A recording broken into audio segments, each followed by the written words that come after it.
Hey guys, today I'm going to be discussing the new track from Slipknot, Unsainted. So, welcome back to another video. I wanted to get this video out yesterday, however, I was helping a friend with a project, so I didn't get the chance. However, I'm doing it tonight. I've been really excited to do this video as well, because yesterday we got the first single from the upcoming Slipknot album, We Are Not Your Kind. The single was called Unsainted. They dropped it yesterday afternoon with a video and everything, and it has blown up. It's got like 5.5 million views or something in a day. It was #1 trending on YouTube. I think it's #2 now, but you know, it's absolutely blown up, and the response has been mostly very good as well from what I've seen. Now, this new Slipknot album, We Are Not Your Kind, it is the first Slipknot album since 2014's Point 5 The Grey Chapter. It follows on from that album. Now that was the band's 5th album. It really detailed the death of former bassist Paul Gray, and it was, hence the name, and it was a very personal album throughout most of it. You know, songs like Goodbye and Skeptic, and it was very, very personal. And this is the follow-up to that. And Corey has been saying a lot in the press about it being Iowa levels of heavy, which obviously Iowa is the most dark mental shit they've ever done. And no disrespect to Corey, but I kind of didn't buy it. I was like, as heavy as this album's going to be, I'm sure it'll be fucking heavy. I can't see it being as raw and dark as that album. Yes, where they were at the time, when you're considering where they were personally within the band as well. I think that it'd be very difficult to duplicate that rawness. However, Corey's been saying a lot about this is the most personal shit he's written in a long time, and it's a very dark album, and I'm super hyped to hear it. It comes out August 9th, I think. But we got the first single from Slipknot since the Grey Chapter cycle, which was All Out Life a couple of months ago. Now, All Out Life hasn't made the cut for the album. I think it was like a track to sort of hype people up and get people talking about Slipknot again before they come and drop the new stuff from the new record. And I thought it was a pretty good track. I did a live reaction to it actually on this channel. I'll link it up in the description. I was just about to leave for work when it came out, and I quickly filmed a live reaction. The audio is a bit out of sync because of the upload, but it's still a pretty cool video, and I mean, a lot of people saw it as well for me, which is cool. But yeah, I thought that track, as I said in that video, it was cool. It wasn't my favourite Slipknot song, but I did really enjoy it. It had like pretty standard Slipknot riff. It was groovy, but it was heavy, and had a pretty heavy and big sounding chorus, and it was just a decent song. With the video as well, with the Mad Sean directed video, it was also very good. And I thought it was a cool song. It got people hyped up again for Slipknot, talking about Slipknot again. And yeah, I thought it was pretty damn cool. Now in that song they have meant that the "We Are Not Your Kind" line is mentioned a lot. It's repeated, in fact, and that's why I think people were suspecting that was what the album was going to be called, and it was announced yesterday that it would be. Now we got the first single off this album yesterday, which is the one I'm reviewing today, called Unsainted.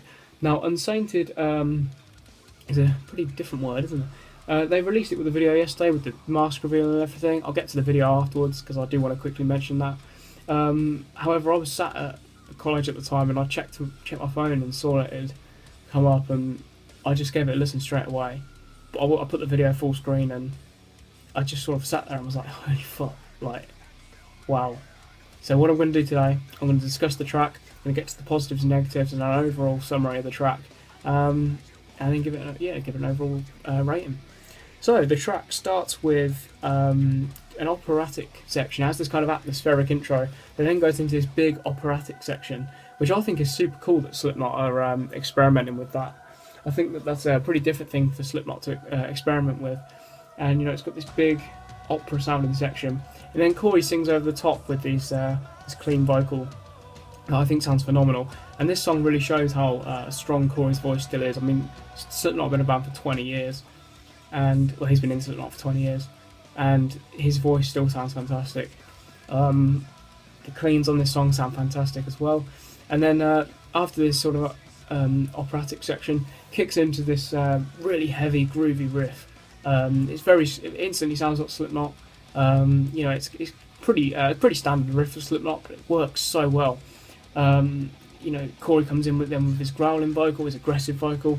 The song really takes off from there. However, it's the chorus to me where the song really expands and keeps you engaged.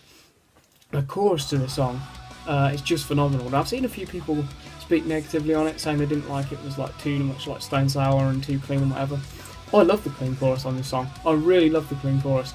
You know, because you've got this real heavy, in your face sort of verses where it really, you know, beats the shit out of you for like, 30 seconds, whatever it is, and then this huge sounding chorus comes in, and it complements so well. It like contrasts with each other, but it works so well. You know, we have this really brutal, heavy verse, and the way it just flawlessly transitions into this like really anthemic, catchy, you know, arena-filling chorus, to me works really well. I love the lyrics as well, but I'll touch on them again in a minute. Second verse again, just straight back into that classic Slipknot onslaught. Before going back into that really big chorus that I love. The chorus is where this song really grows for me. I think the use of cleans in this song really complements it, actually, for me personally. Then it goes into this kind of breakdown section in the bridge. It's just fantastic, and I think it works really well. It goes into this blast beat section with Jay, the Slipknot's current drummer, really showing off just how good he is. He does this throughout this track as well. Kicks into this blast beat section. And sometimes I feel like, unpopular opinion here I think, but sometimes I feel like blast beats can be a bit over the top at times, you know, just a bit unnecessary. But on this song I think they work really, really well.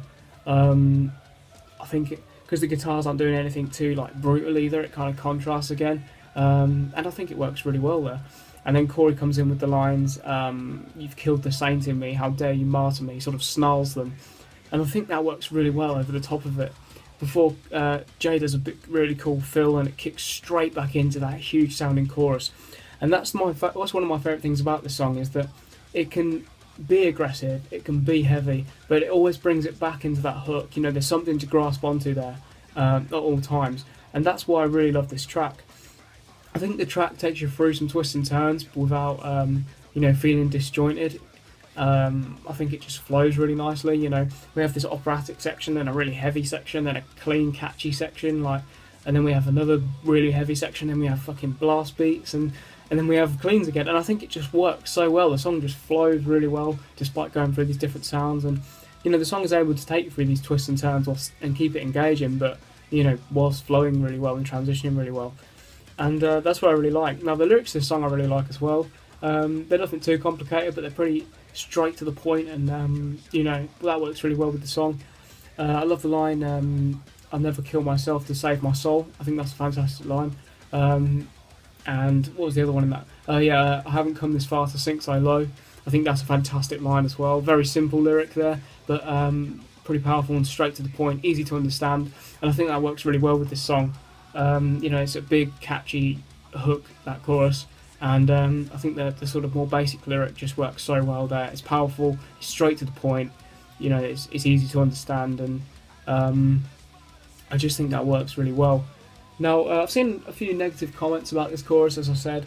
A lot of people saying I saw a few people saying it was cheesy, some people saying that, you know, they didn't like it, it was too clean and not heavy. Well, I just think it works really well, personally. I heard it and was sort of like, you know, taken aback, like, wow. Because the song's still heavy, there's no denying that.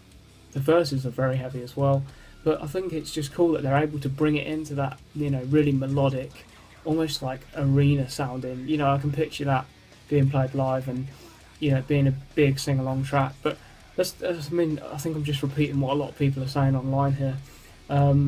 This song really blends the old sound well with the new. I mean, the production sounds phenomenal. It's very modern sounding. You know, but somehow the song still sounds quite raw in the verses, even though that it sounds fantastic. It's still got that kind of raw edge to it, and I really like that. I think the vocals sound really good. I think the mix is phenomenal. I think the chorus is just soaring. So yeah, let's get into the positives and negatives. Negatives of the track, don't really think there is many. So for me personally, I can't really think of anything bad to say about it. However, I'll repeat some of the things I've seen online, because that seems to be the general thing. Some people have criticised the chorus for being a bit cheesy and not fitting with the song. Although I disagree with that. Other people have said that they didn't like that it was a bit soft for Slipknot. You know, whatever. Personally, I disagree there. And I just think it works really well. Let's go to the positives. Positives of the track. Chorus, first of all, I've said about it enough times during this review. Chorus is fantastic. It's huge, it's melodic, but you know, I think this is the perfect choice for a single because it is quite accessible for Slipknot, and I think that chorus really shows that. The verses as well work really well with it. They're pretty straightforward for Slipknot, classic Slipknot sound, and they just work really nicely. I think the bridge section really helps to mix the song up, keeping it interesting. You know, where the song really changes and goes into this like blast beat section, and it allows Corey to sort of deliver some of the most in your face and aggressive lyrics on the song as well. How dare you martyr me, being that line especially. You've killed the saint in me as well. But as I said, I love how that transitions back into that huge chorus. Drums on this song sound really, really good. The drum track's awesome. I think it's not too over the top, but yeah, it's very interesting in what he's doing. There's a lot of cool little fills and stuff going on, and I just think the drum track sounds really good. But the drums themselves are mixed so well. They sound so good. They sound huge, and it just works really well. Everything else is, this song sounds fantastic. I played it very loud through earphones, and then when I got home, I played it through my Sony speakers. And yeah, production is really, really good. But yeah, I think I've covered pretty much everything. Overall, I think I'm going to give this song a 4.5 out of 5. It is a very cool song in my opinion. I'm excited to see where the album goes from here. Corey said, or some fan commented on Corey's Instagram post saying, "Oh, this is Iowa levels of heavy," and he replied, "So you're going to judge the whole album by one song with a winky face." So I think that the album's going to take a heavier direction, especially when you look at some of the titles of the songs as well. I can picture them being, very heavy, and I'm super hyped for this album. I'm very, very fucking excited. So I'll definitely be reviewing it when it comes out. It's on my list of albums to do. If you did enjoy this review, please do subscribe. I'm really trying to grow this channel. I finally hit the first 100 subscribers on this channel, which I'm happy about. So if you want to join this very small channel and talk about music and shit, then do it. Absolutely do subscribe. I've got a couple of subscriber requests to do. I'll do them when I'm less busy. It's been chaotic at the minute. So I've got a couple lined up. If there's anything you want me to review, I love them list to get through. That list to get through even. But yeah, I mean, if you enjoyed, I'll definitely be reviewing the album when it comes out, so please do subscribe. Let me know in the comments what you think of the track as well. I'd love to hear what you think of this new song from Slipknot. Let me know your thoughts and opinions, if there's anything you agree or disagree on what I've said. I'd love to hear it, so please do comment and I'll respond and let you know. So thank you very much for watching.